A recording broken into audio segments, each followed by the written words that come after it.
Isang mapagpalang araw po sa ating lahat. Bago tayo magsimula, nais ko munang ipabatid ang mga sumusunod. Una, panatilihing naka-off ang mic kung kinakailangan upang hindi maabala ang mga tagapagsalita. Pangalawa, kung kayo man ay mayroong katanungan, maaaring ilapag ito sa chat box. Ang mga ito ay sasagutin pagkatapos ng diskusyon. Ako nga po pala si Lady Jane Bahinting, ang tagapagdaloy sa webinar na ito na may paksang pag-unawa at pagtaguyod, pagsasanay at pagpapalawak ng kaalaman tungkol sa teenage pregnancy. Pag-uusapan natin ng isang mahalagang issue na nakakaapekto sa ating mga kabataan.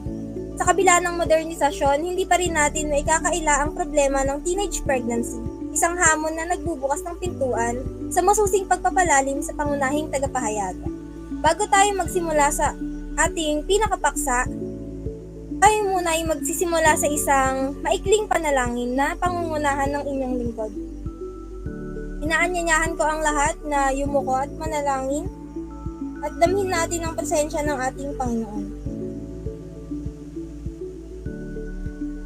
Panginoong Diyos, nagpapasalamat kami sa pagkakataon na ito.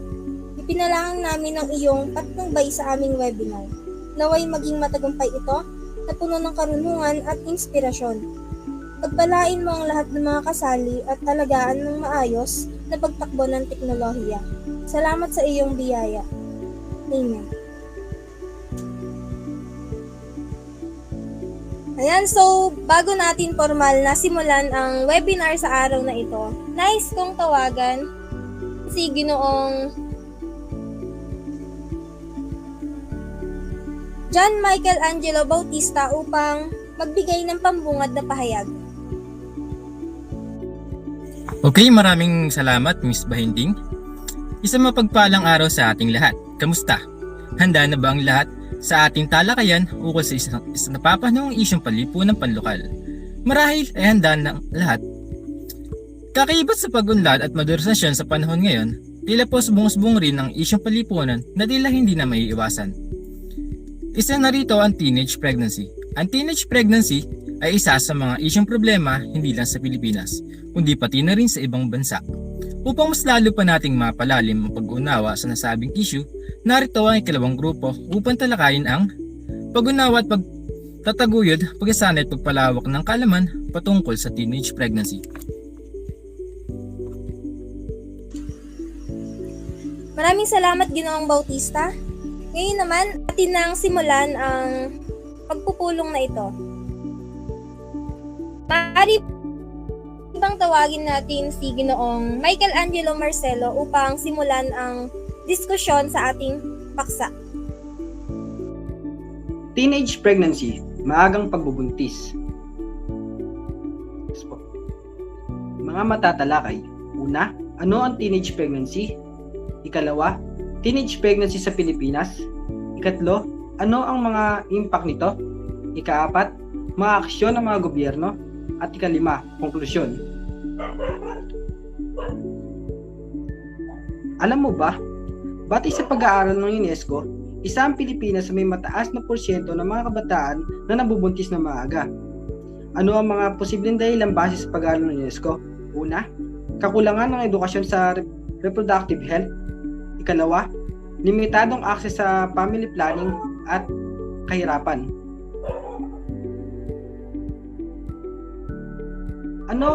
Ano ang teenage pregnancy?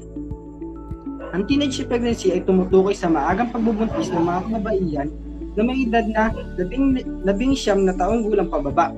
Madalas din itong tawaging adolescent pregnancy sapagkat ito ay tumutukoy sa pagbubuntis ng mga kababaihan na maaga.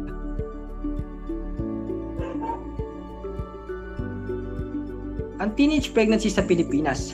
Ang pagbubuntis sa mga kababayan Pilipino na may edad na 15 hanggang 19 na taong gulang ay bumaba mula 8.6% noong 2017 hanggang 5.4% noong 2002. Sa mga kababayan may edad na 15 hanggang 19 na taong gulang na nanganak noong 2022, ang pinakamataas na porsyento ay naitala sa mga babae na may edad na 19 na meron 13.3% at sinundan ito ng mga babae na may edad na 18 taong gulang na merong 5.9% at mga babae na may edad na 17 taong gulang na merong 5.6%. Asahan naman na ang pinakamababang porsyento ng mga kababaihan na may edad na 15 hanggang 19 na taong gulang na nagsimulang manganak ay para sa mga edad na 16 na taong gulang na merong 1.7% at sinundan ito ng mga babae na may edad na 15 taong gulang na merong 1.4%. Noong 2022, ang Pilipinas ay nagtala ng 5.4% sa mga may edad na 15 hanggang 19 na taong gulang na nasa 1.6% sa kanila ang kasalukuyang buntis at lalampas sa 1% na 0.4% ang nagkaroon ng pagkawala ng pagbubuntis. Sa larangan naman ng lugar ng tirahan, mas mababa ng kaunti ang porsyento ng mga kababaihang may edad na 15 hanggang 19 na taon na nanganak sa mga urbanong lugar na mayroong 4.8% kumpara sa mga mag-aaral ng lugar na 6.1% sa iba't ibang rehiyon. Ang Rehiyon 10, Northern Mindanao na mayroong 10.1% ay ang mga pinakamataas na porsyento ng mga kababaihan na may edad na 15 hanggang 19 na nanganak na. Sinundan ng Rehiyon 11 ng Davao Region na mayroong 8.2%, Central Luzon na mayroong 8.0% at Caraga Region na mayroong 7.1% na pinakamababang porsyento ng pagbubuntis ng kababaihan ay naitala sa Rehiyon 1 na Ilocos Region na mayroong 2.4% at Region 5 na mayroong sa Bicol Region na mayroong 2.4%. Mga impact ng mga maagang pagbubuntis, kalusugan at edukasyon. Okay, maraming salamat Ginoong Marcelo. Ngayon, upang mas mabilis na matapos ang talakayang ito, nais kong tawagin ang susunod na tagapagsalita, si Ginoong Michael Angelo Miranda. So, ayun, dumako naman tayo sa mga impact ng maagang pagkabuntis sa kalusugan at sa edukasyon. So, ayun, pumunta na tayo sa unang tatalakayin natin. Ano nga ba ang impact ng maagang pagkabuntis sa kalusugan? Sa kabataang buntis, may seryosong epekto ito sa kanilang kalusugan sa maikli at mahabang panahon. Ang mga ebidensyang nagpapakita na ang pagbubuntis at panganganak bago pa lubos na ma-develop ang katawan ng mga babae ay isa sa mga pangunahing dahilan ng disability-adjusted life years at mga kamatayan sa mga babae. So, sinasabi dito na ang teenage pregnancy ay maaaring magkaroon ng malaking epekto sa kalusugan ng ina at hindi lang sa ina kundi pati na rin sa sanggol na ilalabas nito. Ang mga nakababatang ina ay maaaring humarap sa mas mataas na panganib ng mga komplikasyon sa panahon ng pagbubuntis at panganganak tulad ng preterm na kapanganakan, mababang timbang ng panganganak at anemia.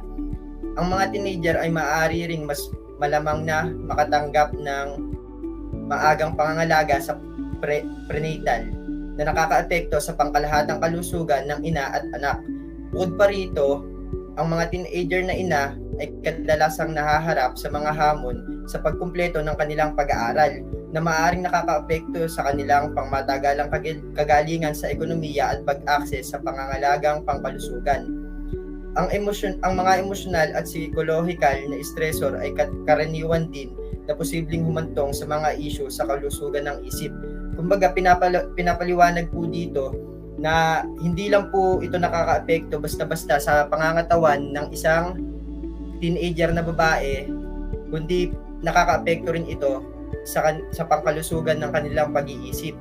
Kumbaga, 'di ba, napakahirap noon, kaya ayun, napakahalaga para sa mga dadalang tao na teenager na makatanggap ng sapat na pangangalagang medikal, yung mga emotional na pagsuporta, moral support galing sa mga magulang, ganyan, at mga mapagkukunang pang edukasyon upang mabawasan ang mga epekto nito sa kalusugan ng kanilang katawan at pag-iisip. So ayan, may halimbawa tayo dito na maaaring makuha na sakit kapag ka nabuntis ng maaga ang isang babae. So ayan, una, yung mataas na presyon sa dugo na maaaring magdulot ng mga seizure. Ganyan, yung nakaka-apekto yan sa utak, sa puso, ganyan. Yung mga atake. So ayan, pangalawa naman is systemic infection sa mga batang ina kaysa sa mga babae na nasa edad na 20 hanggang 24 taon. And kumbaga, hindi lang siya kapag ka bata kang nagkaanak, maaaring makaapekto ito sa respiratory system ng isang babae. At hindi lang yun sa babae, kundi pati na rin sa mga kabataang lalaki na kailangan talaga nating malaman yung proper way ng paggawa ng anak at dapat nasa tamang edad talaga. So, ayun po, next po tayo. Or, ayan naman po, pangalawa naman po is impact ng maagang pagbubuntis sa edukasyon. Sige po, next po. Sabi dito, ayon sa World Health Organization or WHO, kapag nagbuntis ang isang babae, ang kanyang kasalukuyan at kinabukasan ay nagbabago ng radikal at bihirang mapabuti. Batay sa isang pag-aaral ng UN, mas mababa ang tsansang makatapos ng high school o kolehiyo ang mga batang ina at mas mataas ang tsansang maging walang trabaho at mahirap sila. Ang masamang mga resulta ay maabot din sa kanilang mga anak. So ayan, ang teenage pregnancy nga po ay maaaring magkaroon ng malaking epekto sa pag-aaral ng isang kabataan. Ang mga batang ina ay madalas na nahaharap sa mga hamon na sa pagkumpleto ng kanilang pag-aaral dahil sa mga pangangailangan ng pagiging magulang at ang mga kaakibat nito ay ang pagkakaroon ng malaking responsibilidad. So ayan, magbibigay nga rin po ako dito ng ilang halimbawa or yung kumbaga yung pinaka nagiging epekto kapag ka nagkaroon ng teenage pregnancy sa pag-aaral. So ayan po, pagka po nagkaroon po ng teenage pregnancy sa pag-aaral, maaari rin pong tumaas ang pagkakaroon ng dropout rate. Kumbaga po, 'di ba, pagka po kasi maagang nabuntis ang isang kababaihan or kahit po yung kalalakihan man na habang nag-aaral pa ay talagang napakahirap nun. Kumbaga, yung babae talagang magkakaroon siya ng kahihiyan na pumasok, kaya yung iba naiisipan na lang nila na mag-drop out. Sa kalalakihan naman, nauobliga silang panindigan yung kanilang nabuntis. Kaya imbis na mag-aral, nagtatrabaho na kaagad sila. So, ayun, pangalawa naman is nahihirapan makapagtapos yung mga maagang nabubuntis o nakakabuntis. Kasi nga, ayun, malaking responsibilidad agad yung natahak nila. Kaya talagang nahihirapan na silang mag-aral. Hindi na sila nakaka-graduate, ganyan. Tapos dahil di na sila makaka-graduate, nagkakaroon ng limitasyon ang kanilang karera sa buhay. Nababawasan yung mga oportunidad nila sa buhay. Kumbaga, mas nahihirapan silang pumasok sa magagandang trabaho, mas nahihirapan silang maging profesional. Ayan. So, pang-apat naman, ayun nga, sabi dito, ang masamang mga resulta ay umaabot din sa kanilang mga anak. Dahil nga sa nahihirapan sila, umiikot na ngayon yung cycle yung cycle ng paghihirap. Kumbaga, hanggang sa makarating na sa anak nila yon na naghihirap sila, hanggang sa mapunta pa sa mga susunod pang henerasyon ng kanilang pamilya. Mga aksyon ng gobyerno upang maagapan ang tumataas na bilang nito. Upang tugunan ang teenage pregnancies, ang lahat ng ahensya at instrumento ng pamahalaan ay iniutos na tuklasin at ipatupad ang mga praktikal na interbensyon tulad ng komprehensibong edukasyon sa sexualidad, edukasyon at trabahong oportunidad para sa mga kabataan at health promotion sa pamamagitan ng media at komunikasyon. So ayan, dumako naman po tayo sa konklusyon ng ating pag-uusap. So ayan, makikita po natin sa larawan ang pagkakaroon po ng maagang pagkabuntis sa iba't ibang bansa or iba't ibang rehiyon dito sa ASEAN. So ayan, makikita po natin talaga na ang Pilipinas ay pumapangalawa. At ang pinakauna nga po dito ay ang Laos. At pangalawa, Pilipinas. Pangatlo ay ang Cambodia. At makikita naman po natin, ayan, sa larawan, na ang pinakamababa ay Malaysia. Talaga pong nakakalungkot man na isipin, talagang yung Pilipinas ay talagang pumapangalawa pa sa mga ganitong pagsubok sa bansa, di ba? Kumbaga talagang magiging issue po ito sa sa lipunan.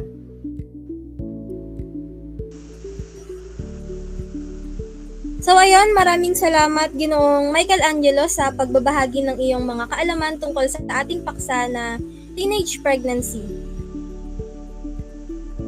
Ngayon, alam naman nating lahat na talamak sa ating iba't ibang lugar dito sa Pilipinas yung mga maagang pagbubuntis, lalo na nung mga panahon ng pandemya. Kaya hindi na lingid sa ating kaalaman ang mga detalye tungkol rito. Kaya maraming salamat sa ating mga tagapagsalita na nagbahagi ng karagdagan pang mga impormasyon tungkol sa diskusyon na paksa ng webinar na ginanap natin ngayong araw na ito. Ngayon, tawagin naman natin ang tagapagbuod.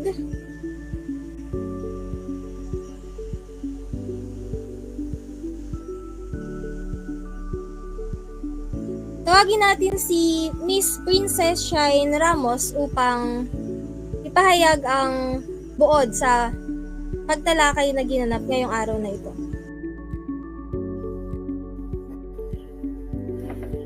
Para sa pagbuod ng talakayan, ang maagang pagbubuntis ay tumutukoy sa mga kababaihan na nagbubuntis sa edad na 19. Isa ang Pilipinas sa pinakamataas ang rate sa maagang pagbubuntis. Kaya ang gobyerno ay gumawa ng paraan. Gumawa sila ng tugon dito. Ito ay ang edukasyon sa sexual. Gamit ito upang maipakalat ang impormasyon sa mga kabataan tungkol sa mga paraan upang maiwasan ang maagang pagbubuntis. Sa ganitong paraan, maaring mapababa ang rate ng maagang pagbubuntis sa ating bansa. May iba't ibang epekto rin ito sa kalusugan at sa pag-aaral ng isang maagang nagbuntis na babae. Ayan, maraming salamat. Ngayon, alam naman natin na yung teenage pregnancy ay isang napaka-sensitive na topic para sa atin, lalo na sa ating mga estudyante ngayong panahon na ito kasi nakikita naman natin na isa ito sa pangunahing dahilan ng kahirapan na laganap dito sa ating bansa. Ngayon, upang tapusin ang webinar na ito, tawagin natin si Binibining Camelia Joyce Lucas upang magbigay ng pangwakas na pahayag sa ating webinar.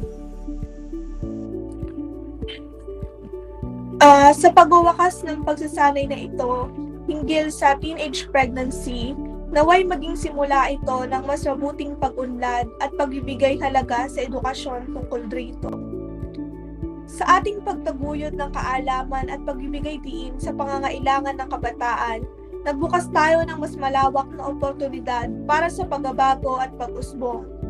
Pinapaabot namin ang aming taus-pusong pasasalamat sa inyong lahat na nagbigay oras at dedikasyon sa pagkasanay na ito. Sama-sama tayong magtulungan upang maging katuwang sa paghubog ng isang mas maunlad at ligtas na hinaharap para sa ating mga kabataan. Muli, maraming salamat sa inyong paglahok at sana'y maging inspirasyon ang lahat ng ating natutuhan para sa mas maliwanag na kinabukasan. Naway ang webinar na ginanap ngayong araw na ito ay magbigay aral para sa ating lahat. Maraming salamat muli sa mga tagapagsalita at sa mga dumalong ngayong araw na ito. Palakpakan naman natin ang ating mga sarili.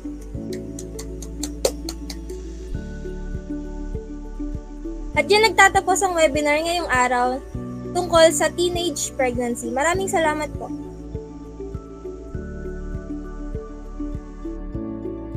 Maraming salamat po. Oh guys, picture na tayo, picture na. Oh, guys, smile kayo ha.